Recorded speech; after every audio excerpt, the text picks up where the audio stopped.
Hi అండి. ఇవాళ నేను శ్రీకృష్ణ పరమాత్మునికి ఎంతో ఇష్టమైన అటుకులతో పాయసం చేస్తున్నాను. బెల్లము షుగర్ కాకుండా. ఇది చాలా బాగుంటుంది, చాలా హెల్తీ కూడా. ఎలా తయారు చేయాలో మనం ఈ వీడియోలో చూద్దాము. ఎప్పుడు సగ్గుబియ్యంతోనే కాకుండా అటుకులతో కూడా పాయసం ఇలా చేసుకోవచ్చు. పెసరపప్పు కొంచెం వచ్చేసి ఒక హాఫ్ కప్పు, అటుకులు, పాలు వచ్చేసి ఒక 2 గ్లాసెస్ పాలు తీసుకున్నాను. ముందుగా స్టవ్ మీద కళాయి పెట్టుకొని నెయ్యి వేసుకొని, నెయ్యి కొంచెం హీట్ అయ్యాక అందులో పెసరపప్పు, డ్రై ఫ్రూట్స్ వేసుకొని బాగా ఫ్రై చేసుకోవాలి.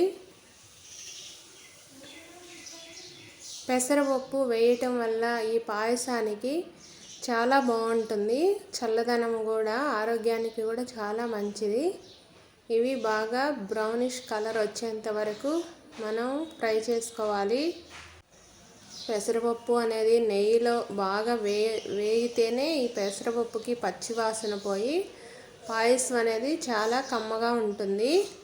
ఈ పెసరపప్పు కొంచెం ఫ్రై అయ్యాక అందులోనే కొంచెం అటుకులు, ఒక హాఫ్ కప్పు అటుకులు తీసుకొని వాటిని బాగా అదే నేతిలో బాగా ఫ్రై చేసుకోవాలి.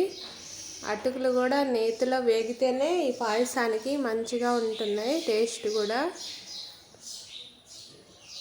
చాలా ఈజీగా, చాలా సింపుల్గా అయిపోతుంది ఈ పాయసం అనేది. ఇది శ్రీకృష్ణుడికి అటుకులు అనేది ఎప్పుడు కూడా మనం బాగా ఇష్టంగా పెడతారు. ఏదో ఒక విధంగా చేసి అటుకులు అనేది శ్రీకృష్ణుడికి చాలా ఇష్టమని కృష్ణాష్టమి రోజున ఈ అటుకులతో పాయసం చేస్తారు. చాలా బాగుంటుంది. ఇప్పుడు నేను ఒక 2 గ్లాసెస్ పాలు తీసుకొని వీటిని బాగా మంచిగా పొంగొచ్చేంత వరకు ఉంచుకొని, పొంగొచ్చే ముందుగా ఈ పెసరపప్పు, అటుకులు వేసుకొని సిమ్లో పెట్టుకొని బాగా ఉడికించుకోవాలి. హైలో పెడితే ఒక్కసారే పొంగిపోతుంది. ఈ అటుకులు పెసరపప్పు బాగా ఉడికేంత వరకు ఒక 15 to 20 మినిట్స్ ఉడికితే సరిపోతుంది. ఇవి కొంచెం సిమ్లోనే ఉడికించుకోవాలి. ఇప్పుడు మనం ఈ పాయసంలోకి బెల్లం పాకం తయారు చేద్దాము. ఇందులో షుగర్ వాడట్లేదు. ఒక హాఫ్ కప్పు బెల్లం తీసుకున్నాము. ఎంత అయితే అటుకులు తీసుకుంటామో అంత బెల్లం తీసుకుంటే సరిపోతుంది. ఇప్పుడు ఈ జస్ట్ మరిగితే, పాకం అనేది కరిగితే సరిపోతుంది. ఈ నలకలు ఇవి ఏం లేకుండా ఉండటానికి ఇలా కరిగించుకొని వడపోసుకోవాలి. అదే కాకుండా పాలల్లో మనం బెల్లము వేడి మీద అవన్నీ వేస్తే ఇరిగిపోతాయి పాలు. అందుకని ఎప్పుడైనా పాయసంలో బెల్లంతో చేసుకునేటప్పుడు బెల్లము పక్కన కరిగించుకొని చల్లార్చుకున్నాకే వేసుకోవాలి. పాయసంలో బెల్లాన్ని ఉడకొచ్చేసాయి ఇవి.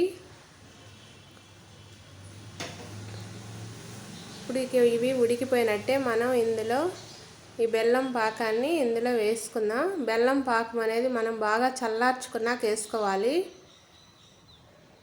టేస్టీ పెసరపప్పు, అటుకులతో పాయసం రెడీ అయిపోయింది. శ్రీకృష్ణ పరమాత్మకి ఎంతో ఇష్టం ఈ పాయసం. మా వీడియో కనుక నచ్చినట్లయితే లైక్ చేయండి, సబ్స్క్రైబ్ చేయండి. ఈ పాయసాన్ని కంపల్సరీ మీరు కూడా ఒకసారి ట్రై చేయండి.